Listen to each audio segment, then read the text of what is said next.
Uulitin ko, naniniwala ba kayo para sa inyong opinyon personal nyong opinyon, naniniwala ba kayo na walang galit personal si Sara Duterte kay Pangulong Bongbong Marcos? Naniniwala ba kayo?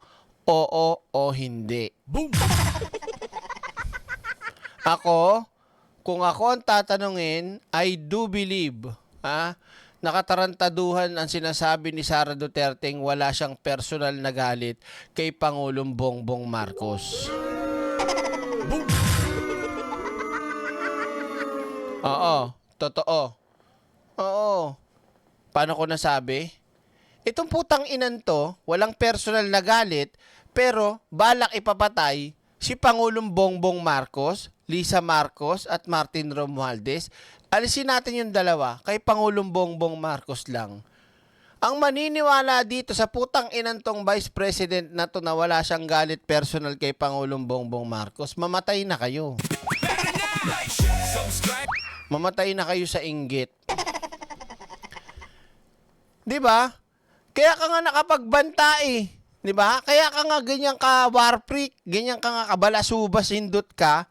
'Di ba? Yung galit mo, hindi na galit bilang isang ordinaryong Pilipino. 'Di ba? Personal na nga yung tirada mo eh. 'Di ba? Para murahin mo, para gawan mo. Ito lang, meron ka pa sinabi na mukhang mukhang matanda. 'Di ba?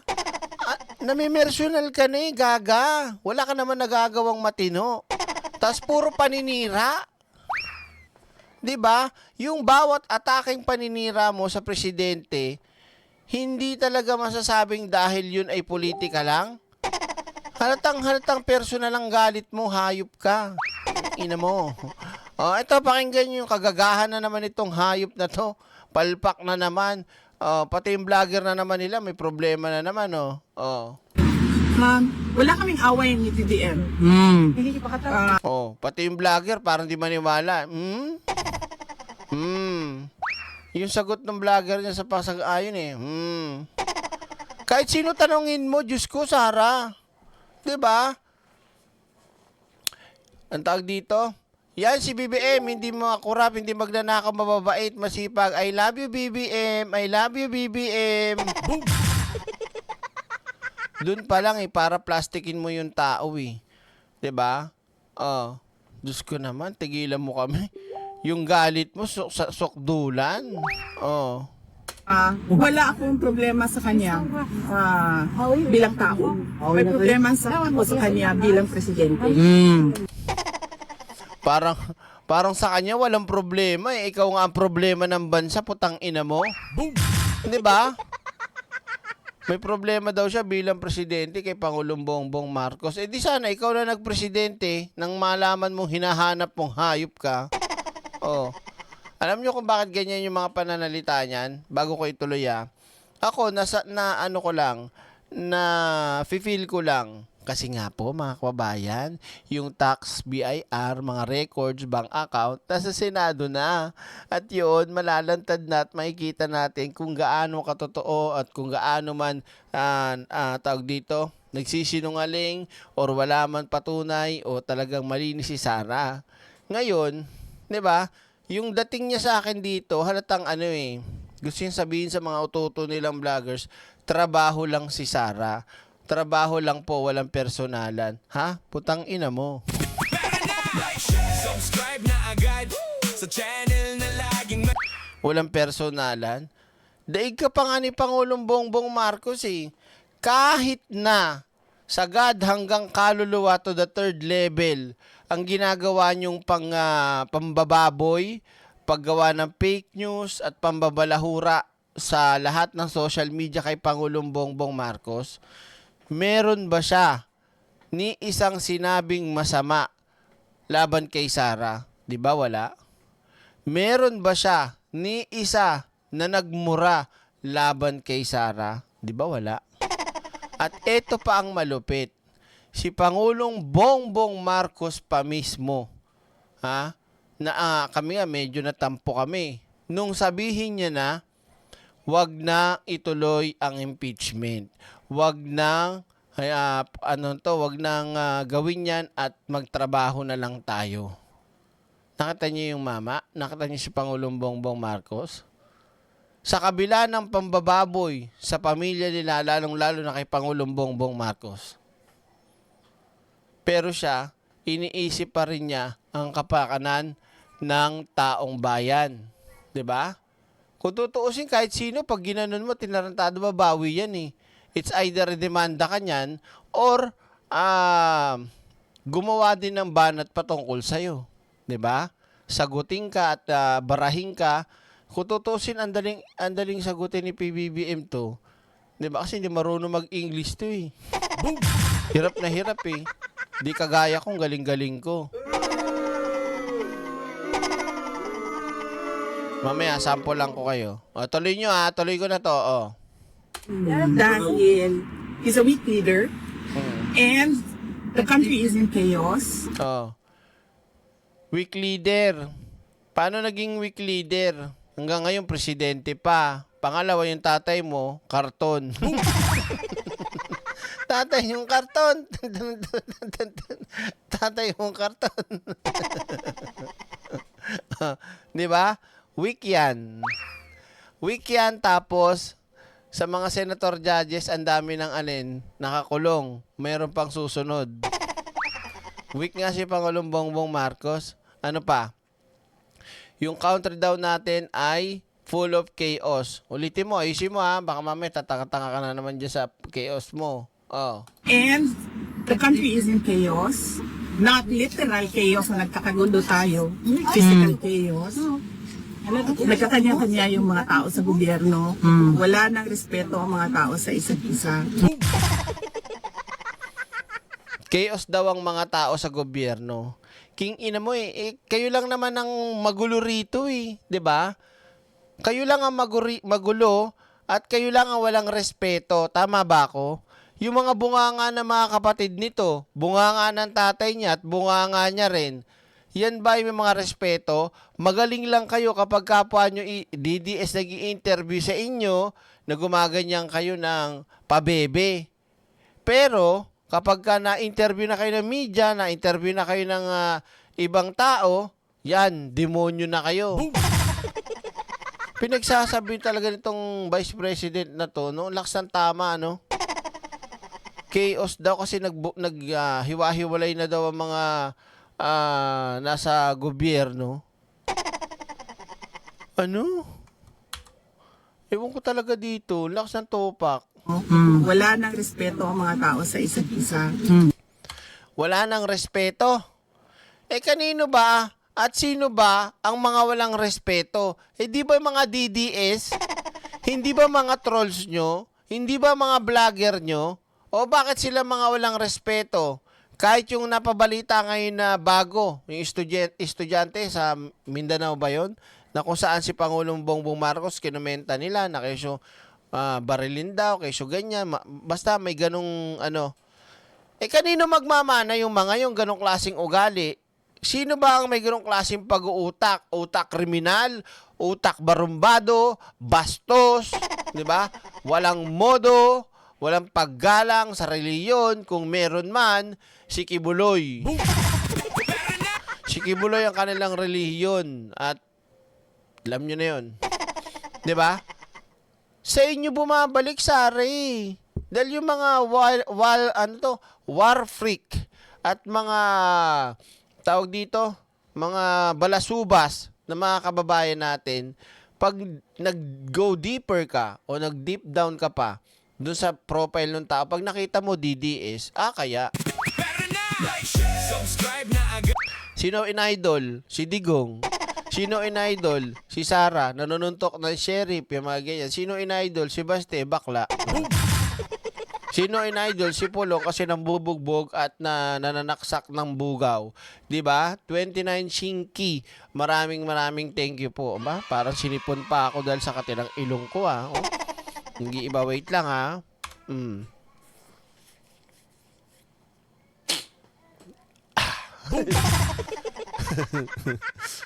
Sisipunin pa yata akong pula na ng ilong ko. Basta DDS balasubas, 'di ba? Thank you ulit 29 Shinky. Yan.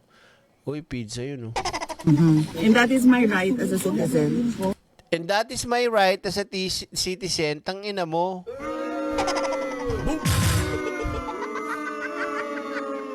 May pabulaklak pa, oh. Para kanina sa tatay mong karton.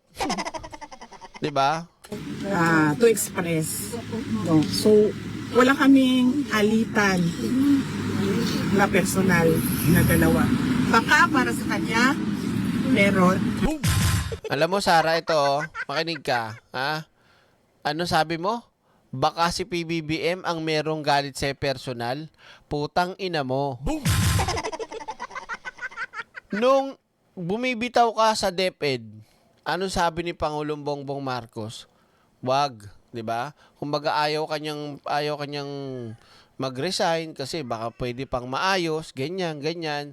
Pangalawa, nung sinabi ni Pangulong Bongbong Marcos na wag kang imbestigahan sa impeachment, 'di ba? Siya pa yung may galit sa iyo niyan. Maraming salamat ang pilibustera, ha. Kung titingnan nyo mabuti talaga puros kabaligtaran talaga, Karina Akain. Yung sinasabi niyang yan, sa kanya talaga bumabalik. Isa pa, 'di ba? Meron pang pagkakataon na hindi naman kami nagalit kay PBBM no. Parang naano lang kami na ba't nyo ba pinagtatanggol yan? Hindi ba't pinagtanggol ni Pangulong Bongbong Marcos yan sa mga bumabati ko sa kanya? 'Di ba? Nung bago pa lang sila. At kahit tumutunog na yung confidential fund niya, hindi si Pangulong Bongbong Marcos na nagpapakita na alam niyo yun, pagkabayas na kumbaga harangin yung pagdinig. Pero nandun pa rin si Pangulong Bongbong Marcos na pinoprotektahan siya, 'di ba? Nung panahon na 'yon. Tas si Pangulong Bongbong Marcos pa rin, mga kababayan ko, ang nagsabi sa kabila po ng mga ginawa nilang kabastusan, kawalangyaan at mga peking kwento videos, anong sabi ni Pangulong Bongbong Marcos? Ako wala akong problema, handa ako makipag-ayos, 'di ba? Naraalala niyo 'yung sinabi ni Pangulong Bongbong Marcos? 'Di ba? Handa siyang bumaba para magkaayos. Ano sabi ni Sara? Boom. 'Di ba? O, isipin nyo ngayon mga kaiksena, sino may totoong galit? Sino may totoong personal na galit sa kanilang dalawa? Si Pangulong Bongbong Marcos o si PBBM? 'Di ba? O, ano to? Kristen Salceda o Christine Salceda. Maraming salamat po, 'Di ba? Bumalik lang sa kanya O, wala ka namang ibang sinabing maganda sa Pangulo kung hindi ka siraan ta sasabihin mo. Wala kang galit na personal?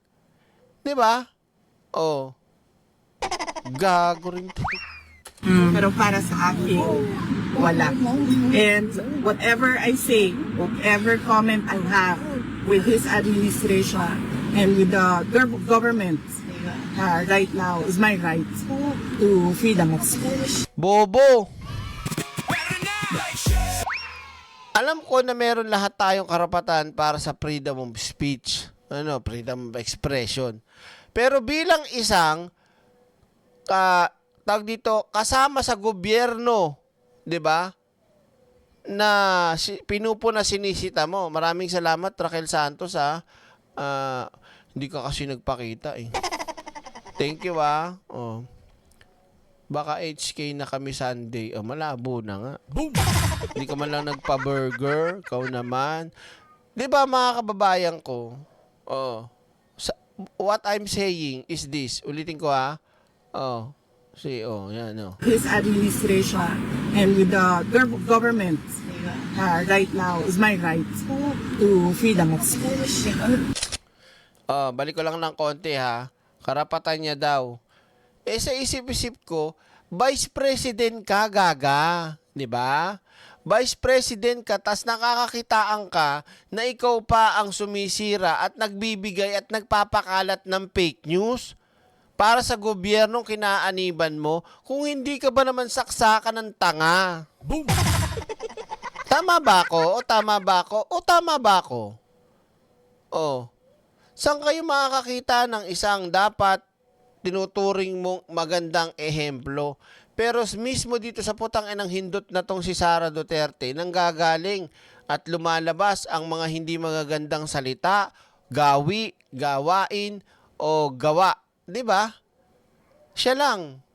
Ang kapal naman ng mukha mo, putang ina mo, para si Pangulong Bongbong Marcos pa ang sabihan mong siya yung may galit na personal. Anong ginawang hakbang laban sa'yo? 'Di ba? Impeachment ka hanggang ngayon, ayaw pa rin ni Pangulong Bongbong Marcos eh. Didrik, pinayagan nga daw yung para mabuksan yung BIR box, taxes, and bank accounts. Kasi nga po, sabi nga ni Pangulo, hindi ako presidente ng pamilya ko. Presidente ako ng bawat Pilipino. Subscribe na agad. Siyempre, pag hindi, ito yung sinabi ko kagabi, pag pinagtanggol or hindi niya pinayagan, pirmahan para ma-release ang mga dokumentong dapat mabulatlat, magagalit ang taong bayan kay Pangulong Bongbong Marcos. 'Di ba? Oh. Magagalit ang taong bayan na ng todo-todo kay PBBM dahil halimbawa lang po yun kung hindi niya payagan at hindi niya pinahintulutan mabuksan, magagalit ang taong bayan na naghahangad ng katotohanan. Boom! Pero kapag ang DD shit naman tapos hindi pinayagan ni Pangulong Bongbong Marcos, masayang masaya ang mga DD shit na hindi lalabas ang lahat ng kabulastugan ni Sara Duterte.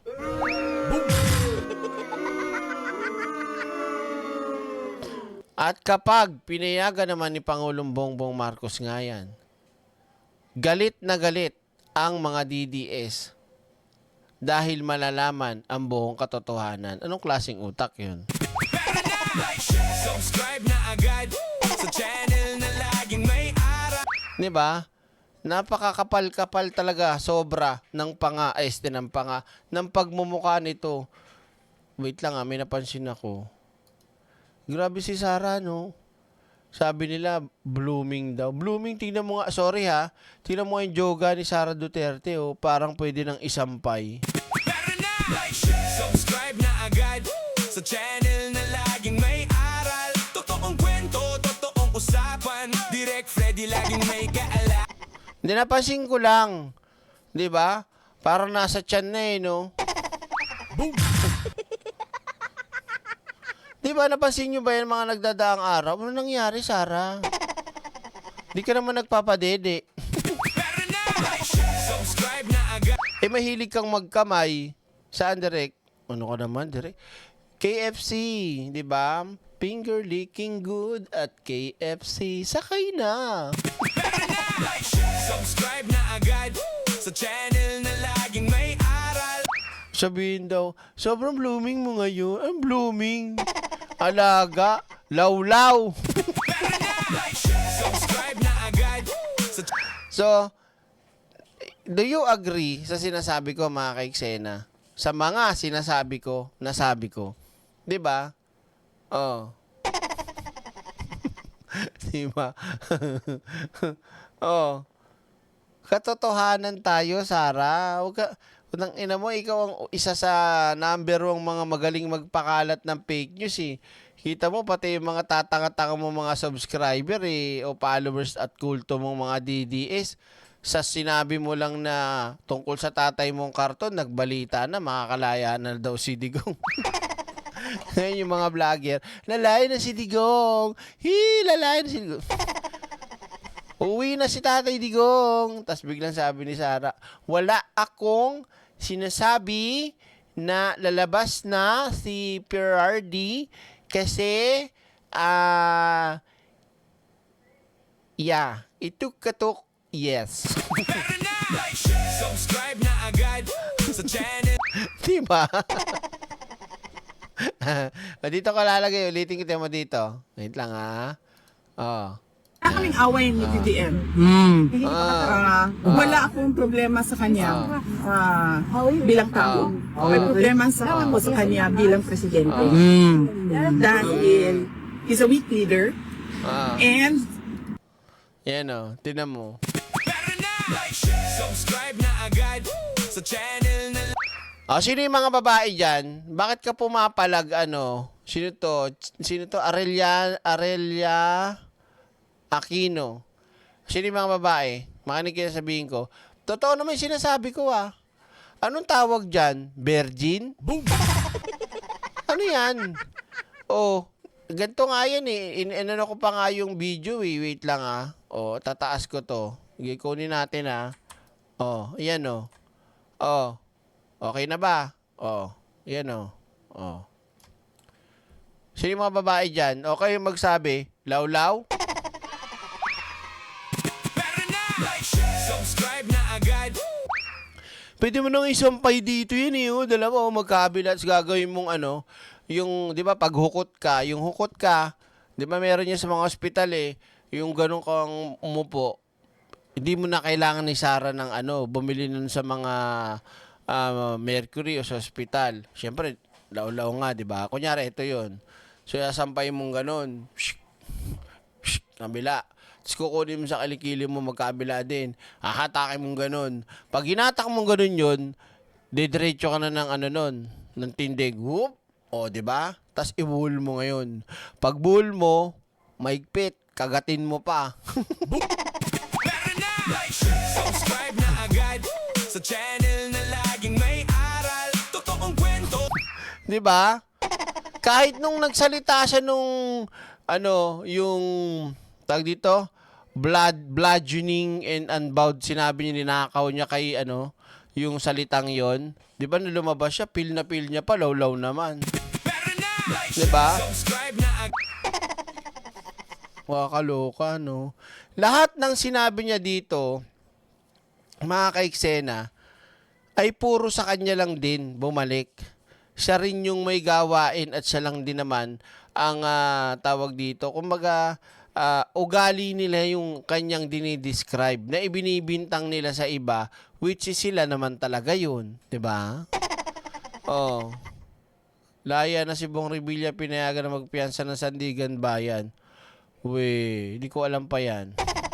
Parang kulang na lang itirintas direct. Pwede rin.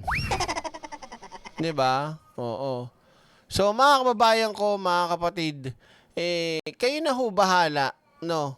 Alam ko at naniniwala ako sa inyong mga kakayahan at kaisipan na kahit pa halimbawa wala akong content o wala akong reaction dito sa video na to, alam ko hindi kayo maniniwala at hindi kayo maniniwala sa mga sinasabi nitong putang inang Vice President na to. Dahil siya nga po ay isa sa number 1 nagpapakalat ng mga fake news at mga propaganda. At syempre, hindi naman po lingid sa kalaman ninyo na siya mismo at sa bunganga niya nang gagaling ang napakaraming paninira kasiraan sa administrasyon at kay Pangulong Bongbong Marcos. Kaya kung ako sa iyo, Sarah, sa tingin ko dapat talaga mag-briefing ka kahit na papano. Kasi nagmumukha ka talagang tanga at kaya tawa-tawa at engot sa mga pinagsasabi mo. Dito kamukha niya si Princess Fiona, no? Gawin niya ng green yung sarili niya. Tapos lagyan niya ng yung buhok niya, gawin niyang blondie. Boom! Princess Fiona in the house. Pero na, like, share, subscribe Diba? na agad sa channel na laging may aral. Totoong kwento, totoong usapan. Direct Freddy like. Alam niyo mga kababayan, kasi nga po, kaya yung ibang mga kababayan natin na Duterte pa rin, kahit nga ibang mga kaibigan ko. Kasi po, alam niyo kung bakit? Nang dahil sa tatay, 'di ba? At naging bulag sila na tama. Kasi yung nagpinortray ni Digong na yung pagmumura, normal lang. Kaya ginagawa at nagiging violente yung mga kababayan natin. Kasi yung presidente nga, kayang pumatay. Yung presidente nga, ganyan magsalita, ganyan magmure. Yan ang naipakain ni Digong sa mga kababayan natin na okay lang na maging normal ang isang hindi normal. nagawi ng isang Pilipino. Biruin nyo, presidente ka, mga halika ng babae na may asawang iba sa labi pa.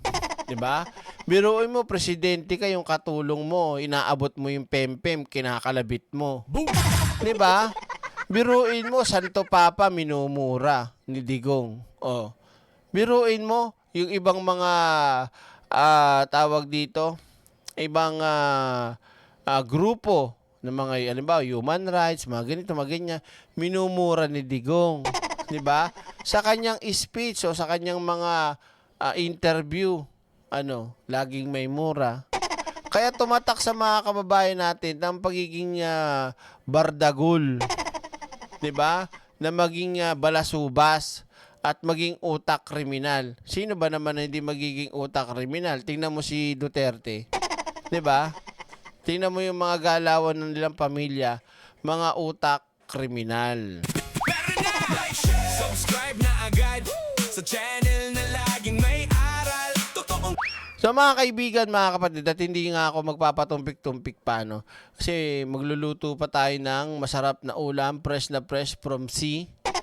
Anong sea? sea. Hindi, magluluto pa kasi tayo. So hanggang dito na lamang muna mga kaiksena ang ating live stream. Kaya huwag kalimutan mag-like, mag-share. At malay ninyo, maya-mayang konti, makapag-live pa ako pagkatapos magluto. So, sa lahat po na nakikinig, maraming thank you. At sa lahat ng mga moderator, sa lahat ng mga live viewers, mga kababayan nating OFW, alam ko, bitin, pero I will try my best na makapag-live later pa. Maraming salamat po. Mag-iingat kayo. God bless and I love you all the time, all the way. Yes, baby. Bye! Yeah, mic check 1, 2. Ito ang boses ng katotohanan. Walang plastikan, walang pakitang tao. Direct Freddy Valera official. Pero na, like, share, subscribe na agad sa channel na laging may aral. Totoong kwento, totoong usapan. Direct Freddy laging may kaalaman. Like, share, subscribe mga boss. Solid ang content, walang kupas. Good vibes na may inspirasyon. Direct Freddy para sa lahat ng henerasyon. Diretso magsalita, walang paligoy-ligoy. Bawat salita may laman, hindi puro ingay. Mga topic na swak sa masa, mga kwentong tunay na tumatama. Hindi kailangan magpanggap para mapansin, kasi katotohanan ang laging dala